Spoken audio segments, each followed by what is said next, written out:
আমরা এখন দাঁড়িয়ে আছি গুলশান 2 এর একেবারে মূল পয়েন্ট যেটা সেখানে। এখানে আমরা একটা ব্যতিক্রমী জিনিস চোখে পড়লো। এটা হচ্ছে গায়ে এবং বুকে এই একটা যেটা নিয়ে দাঁড়িয়ে থাকে। আচ্ছা, এই অ্যাডের সিস্টেমটা কি?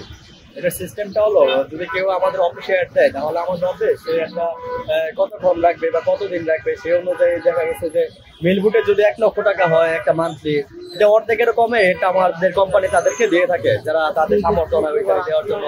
তো আমাদের কোম্পানিটা তাদেরকে সীমিত মূল্যে এটা দিয়ে থাকে। আচ্ছা, আরেকটা জিনিস হচ্ছে এটা তো চাইলে আপনার গ্রাহক তার চয়েসের যে জায়গা ওই জায়গা মেনশন করে দিলে আপনি ওইখানে গিয়ে দাঁড়িয়ে থাকবেন। ওইখানে গিয়ে দাঁড়াবো কিংবা রাস্তায় ঘুরি। আমরা 12 জনের একটা টিম আছি, আমাদের 5 জন সাইকেলে যায়। আমরা দেখা গেছে police plaza, Gulshan 1, Gulshan 2, Banani super market, Bashundhara shopping mall, Jamuna shopping mall, Mirpur, পরে দেখা গেছে ধানমন্ডি, এইগুলো প্লেসে আমরা যাই। বা কেউ কারো যদি ডিমান্ড থাকে সে অন্য একটা প্লেসের এই জিনিসটা পাঠাবে বা এই করবে তাহলে সেটা আমাদের। তার মানে বিজ্ঞাপন যে দিবে ওই ব্যক্তি বা ফার্মের যে মেনশনকৃত জায়গা ওই জায়গায় আপনারা যাবেন। আমরা দেখতে পাচ্ছি যে এখানে এটা মূলত একটা বাইরের দেশের আইডিয়া এবং আমেরিকা বা ইউরোপীয় ইউনিয়নের বিভিন্ন দেশে আমরা এই টাইপের অ্যাডগুলো দেখতে পাই। আপনারা ক্রিমসনের অ্যাড অলরেডি পেয়েছেন না?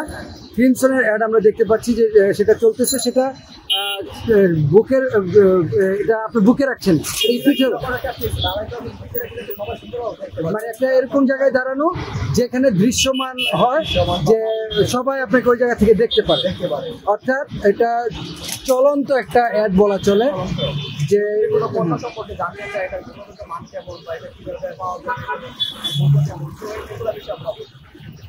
ওকে, ধন্যবাদ। এই কোম্পানিটার নাম কি?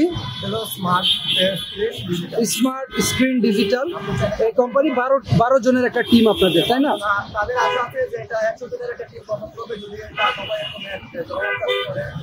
সে বলতে চাচ্ছে যে স্মার্ট স্ক্রিন যে ইয়েটা তারা 100 জনের একটা টিম করার ভবিষ্যৎ পরিকল্পনা আছে।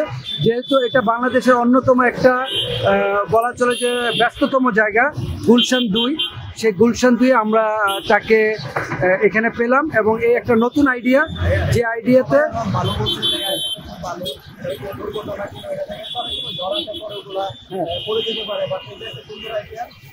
ওর কথা হচ্ছে যে এই যে অন্য অন্য অ্যাডগুলো যে চলছে এগুলা অনেক সময় ঝড় বাতাসে পড়ে যেতে পারে, ক্ষতিগ্রস্ত হতে পারে, ইলেকট্রিসিটি ক্ষতিগ্রস্ত হতে পারে। তবে তার এই জিনিসটা হচ্ছে পরিপূর্ণ তার নিয়ন্ত্রণে, যার ধরুন এটা অনেকটা পরিবেশ বান্ধব বলা চলে। ধন্যবাদ আপনাকে।